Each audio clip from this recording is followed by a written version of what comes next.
We were actually only a couple miles downriver from here. We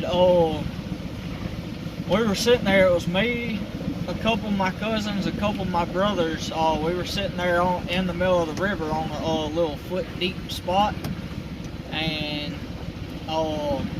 my brothers and one of my brothers and some of my cousins went off into a drop off, and none of them know how to swim that good. So we went after them. I got my brother, and I was pushing him up against that current, trying to get him on land while I'm trying to get on land. And my dad and cousin and my other brother go after all the others, and me. And it took me about 10-15 minutes to get me and my brother back up on land. And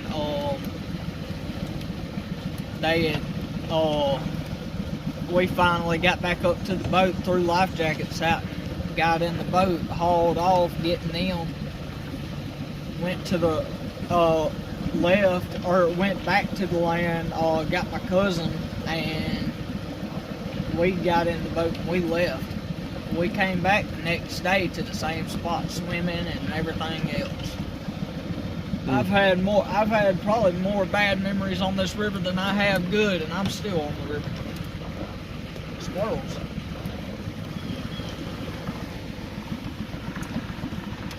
Yeah, people told me, I've been swimming in rivers before, and they're like, be careful, because it'll take you down current. I mean, I've always been very... The current on this Pearl River is stronger than just about any other type of current.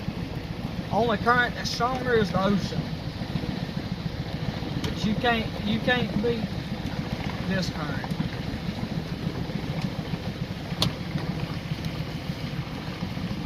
This is right where that drown happened. The guy that carried the chains rode a snake right ahead of us. But the guy, they said he came right here and went to walk across the river with them chains on him, and he straight up drowned. You said that was right here? Yeah, he was coming down here.